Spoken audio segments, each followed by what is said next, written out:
Olá, eu sou o professor Tiago Rodrigues Pereira, estou aqui na cidade de Guimarães.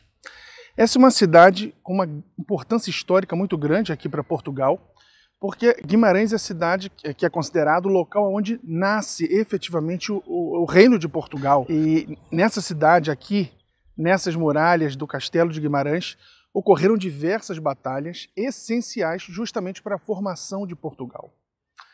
E por que eu estou aqui hoje? Porque a formação de Portugal tem uma questão muito interessante. Após várias batalhas, finalmente foi unificado o Reino de Portugal. E com essa unificação do Reino de Portugal, as fronteiras muito parecidas com o que são atualmente foram firmadas ainda no medievo. E o que mais chama atenção em Portugal é o seu tamanho, né? Portugal, mesmo para os países da Europa, é um estado extremamente pequeno. E mesmo assim, mesmo sendo um estado pequeno, no medievo se lançou ao mar. Teve essa coragem de se lançar ao mar. E se lançou ao mar numa época onde você não tinha grandes mapas, era um verdadeiro salto no escuro. Um salto no abismo no escuro sem paraquedas, porque não se sabia o que se ia encontrar. E a forma pela qual Portugal se tornou, junto com a Espanha, os dois grandes países de uma parte considerável do medievo, é algo que pode ser utilizado por todos nós. Essa coragem de sair da zona de conforto, essa coragem de buscar um sonho, de buscar uma meta, de buscar um ideal, muitas das vezes lutando contra tudo e contra todos, lutando às vezes até contra o que seria o mais razoável. Mas a coragem dos portugueses foi tamanha que Portugal se lança ao mar e se torna uma das grandes potências no medievo, justamente por essa coragem de sair da sua zona de conforto. E as grandes navegações, né, que começam efetivamente com Portugal, vão ter uma importância incrível, porque as grandes navegações, junto com outros acontecimentos, como uma revolução científica contra a reforma e a contra-reforma, no catolicismo e com o protestantismo, né, nessa relação, culminaram com a possibilidade de acontecer o Renascimento.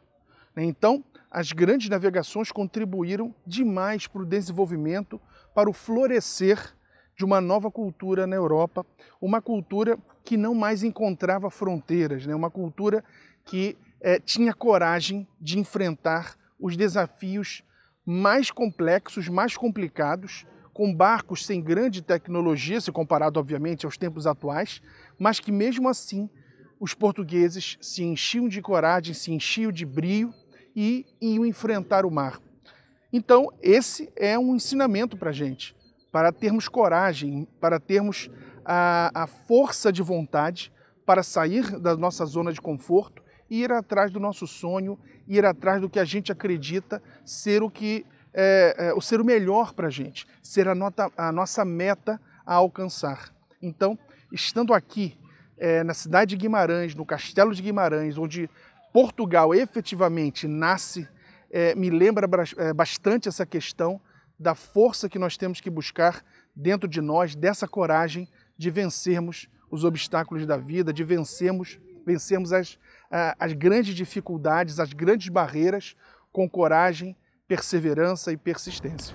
Quando falamos em coragem, né, sempre vem à mente os ensinamentos de Aristóteles na Ética Nicômaco, quando Aristóteles vai dizer que não devemos nem ter aquela coragem maluca, aquela coragem de sozinho querer lutar contra um exército, né, ser absolutamente inconsequente, mas também não podemos ser covardes, né, buscar a justa medida. Então, por mais que os portugueses dessem quase que um salto no escuro, como mencionei, mas era obviamente um salto no escuro com uma projeção, né, com um pensamento, com um objetivo.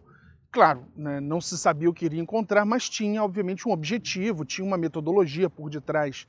Então podemos dizer, né, que os portugueses efetivamente buscaram essa justa medida aristotélica, nem foram covardes de não se aventurarem ao mar e com isso perderiam a oportunidade de se tornar o que for, uma grande potência no medievo, mas também não foram simplesmente se lançando ao mar sem nenhum preparo, sem nenhum estudo, sem nenhuma metodologia, né? Então foi algo também muito bem preparado. E falando de Aristóteles e falando também de medievo, me fez lembrar também a questão da filosofia medieval de origem árabe. Ainda mais estando aqui em Portugal, na Península, no que foi a Península Ibérica, os árabes, né, foram os responsáveis, quando eles invadem a Península Ibérica, por trazer de novo o pensamento aristotélico para nós. Porque no medievo, o pensamento absolutamente hegemônico na época era o platonismo agostiniano, de Santo Agostinho. Era esse o pensamento hegemônico na primeira parte do medievo. E o pensamento de Aristóteles é absolutamente banido da Europa. Mas, por obra talvez do divino, por obra de Deus, o corpus aristotélicos, né, toda a obra de Aristóteles, vai parar no mundo islâmico.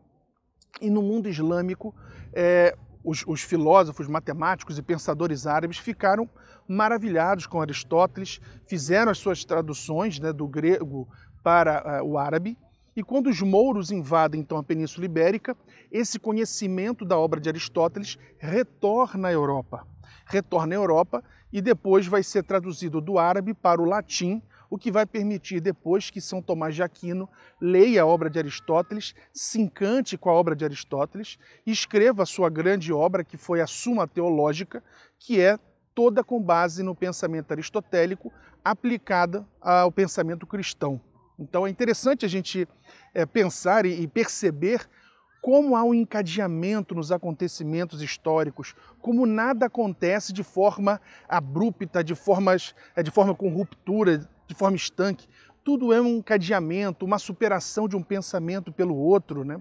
Bem, eu vou terminando então esse vídeo e depois de andar por aqui bastante no dia de hoje, aqui na cidade de Guimarães, principalmente, né, no Castelo de Guimarães, acho que a mensagem que, pelo menos para mim, estar aqui em Guimarães e no Castelo me trouxe, né, me relembrou, como eu falei, da questão da coragem dos portugueses, né, quando, depois de unificar o país, se lançaram ao mar com uma preparação, com metodologia, mas com essa coragem necessária.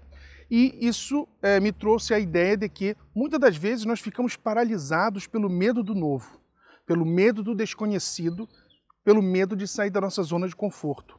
Então, estar aqui é como se nos desse essa força para que a gente buscasse dentro de nós, buscássemos dentro da nossa coragem, das nossas metas, da nossa vontade, do nosso desejo, essa força para sair da inércia, né? Sair da mesmice, sair de estarmos parados e encontrarmos, buscarmos os nossos objetivos, claro, com uma preparação, sem sairmos de qualquer forma, mas sem medo do novo, com a coragem de vencer os desafios, de vencer as batalhas, de vencer as adversidades da vida.